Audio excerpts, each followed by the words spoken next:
मोगाच्या भावान भयणो, आयच्या वचपांत आमकां एक बरो विशय मेळटा म्हणल्यार देवाचें उतर आयकप. आमी देवाच्या उतराक कान दिला काय होच प्रश्न आमी आमच्या जिवितांत मांडुया.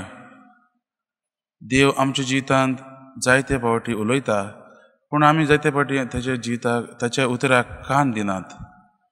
तेच परीन हेंच आमकां आयच्या पयल्या वचपान आमी पळयत जाल्यार नामान हो सिरियाचो जो कोडकार ताका देवान त्या इस्रायल चेडवाच्या उद्देशी म्हणलें की तूं थंय गेल्यार तो प्रवादी तुका बरो करतलो.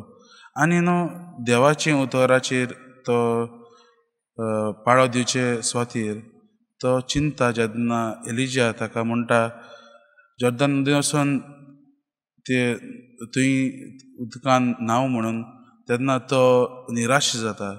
देवाच्या उतराक तो पयलो पाळो दिवंक वचना, पूण मागीर जेन्ना ताची सर्वंट जीं आसात तीं येवन ताका सांगता तेन्ना तो ताचें जिवीत वचून ते नदीन तो न्हांवता आनी आपलें कोड बरें करून घेता. म्हज्या भावान भयणो, आमी जायते फावटी असलेच परिस्थितीन बुडलेलीं आसात.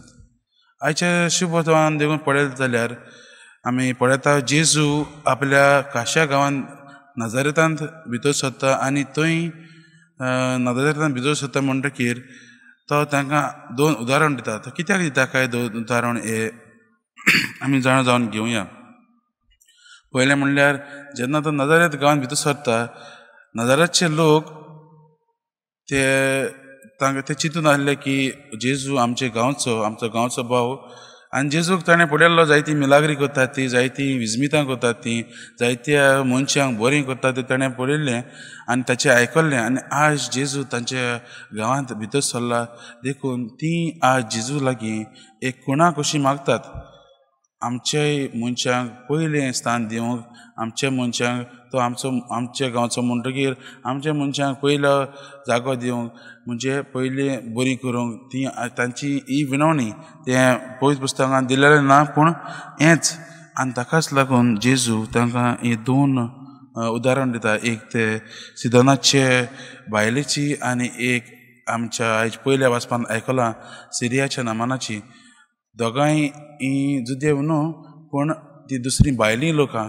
आनी तातूंतल्यान जेजू तांकां सांगूं सोदता की देव फकत जुदेवांचोच न्हय, पूण देव सगल्यांचोच.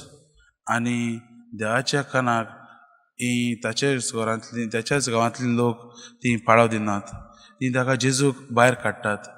म्हज्या भावान भयणो, जायते फावटी आमचेय जिवितांत असल्यो परिस्थिती येयलेल्यो आसात. आमी म्हणटात जेन्ना देव आमच्या जिवितांत सारकी चलना तेन्ना आमी म्हणटात हांवें जायते मागणें केलें, हांवें बायबल वाचलो, हांवें रितीराक गेलीं, पूण देव आमचें मागणें आयकना. देव आमकां कितें जाय तें आमी देवा कडल्यान आयकूंक सोदतात, पूण देव आमकां कितें सांगूंक सोदता तें आमी आयकूंक फाटीं सरतात. तेंच आज आमी ह्या शुभ वर्तमानांतल्यान आमकां दिसून येता. म्हज्या भावान भयणो, भाग्यवान फ्रांसीस शावेरूय जायते संवसारीक वस्तूंनी बुडलेलो आसलो. तो एक बरो प्रोफेसर आसलो, जायते शिकप ताणें केल्लें.